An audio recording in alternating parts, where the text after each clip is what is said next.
Comment réagir à une question d'opinion, une question sur laquelle on vous demande votre avis? On le demande très souvent. Alors, à Sciences Po, il est tout à fait probable que pendant l'entretien, on vous pose une question en vous demandant un avis. Alors d'abord, on parle de sujets d'actualité. On ne va pas vous demander un avis ou une opinion sur quelque chose qui date de 6 mois, 1 an. C'est des choses récentes. C'est aussi une manière de s'assurer que vous suivez bien l'actualité. D'accord? Alors, des thèmes, il y en a plein. J'enregistre cette vidéo au mois de janvier 2022.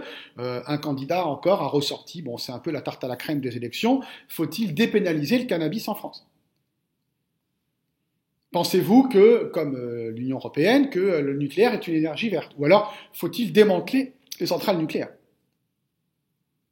Ou, bien entendu, pour ou contre le pass vaccinal? Ou même, fallait-il, aurait-on dû rendre la vaccination obligatoire? Pour ou contre les statistiques ethniques? Aurait-il fallu boycotter les Jeux Olympiques en Chine? Ou faut-il boycotter la Coupe du Monde au Qatar? Faut-il interdire les éoliennes? Pour ou contre le IEL, le IEL, sur lequel je reviendrai?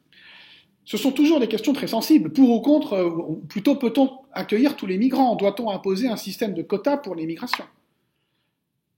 Donc premier point, ce sont des questions sensibles, délicates, mais volontairement. Ce qui fait justement qu'il n'y a aucune bonne réponse. Comme je dis toujours en plaisantant sur ce genre de questions, vous avez 50% des Français qui sont pour, 50% des Français qui sont contre et 50% des Français qui s'en foutent. Bon, ce qui veut dire que vous avez le droit d'avoir une opinion. Et j'insiste, vous devez avoir une opinion.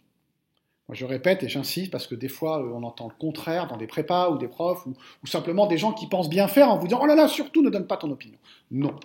Vous voulez entrer à Sciences Po, vous êtes cultivé, vous êtes motivé, vous avez 17 ou 18 ans, vous voterez bientôt ou vous votez déjà, vous pouvez et vous devez donner une opinion. Le jury vous la demande. Vous n'allez pas répondre à un truc d'eau tiède, un peu foireux, dans lequel vous évitez de répondre.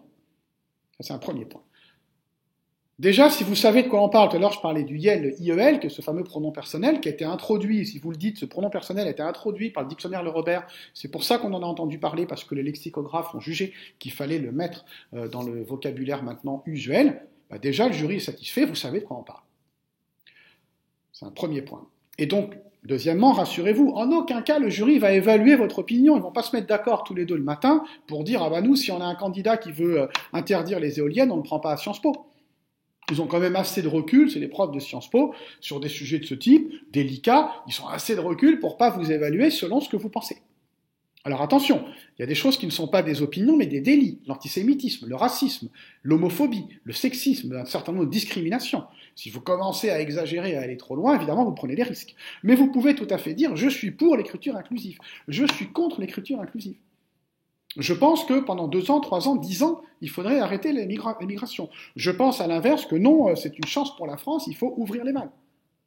Tout est possible, vous avez le droit, à condition d'être capable d'argumenter, et vous pourrez d'autant plus argumenter que vous aurez suivi l'actualité. C'est un premier point. Donc, donnez un avis. Deuxièmement, je le dis en souriant, mais c'est toujours comme ça. Vous serez pour, le jury sera contre. Vous serez contre, le jury sera pour. En clair, vous serez toujours contredit par le jury. C'est presque une habitude, c'est assez amusant parfois quand on est jury de contredire un candidat avec lequel on est parfaitement d'accord. On va évaluer votre capacité à argumenter, votre capacité à donner des arguments, à écouter les arguments des autres. Mais j'insiste sur un point. À mon avis, ne changez pas d'avis. Les sujets sont sensibles, vous avez le droit d'avoir une opinion. L'opinion des jurys n'est pas la bonne, elle n'est pas meilleure que la vôtre, donc je ne vois pas pourquoi vous changeriez d'avis, et comme je dis toujours à mes élèves, tenez la position. Tout en prenant compte, j'entends bien, je comprends, vous pouvez même aller dans le sens du jury, oui, j'irai même dans votre sens pour telle et telle raison. Mais quand même, pour telle raison et pour telle raison, je pense que. D'accord? Et donc, le plus important, c'est d'être à l'aise, d'être sincère, et surtout, évidemment, de bien suivre l'actualité, parce que les questions de débat sortent toujours de l'actualité récente.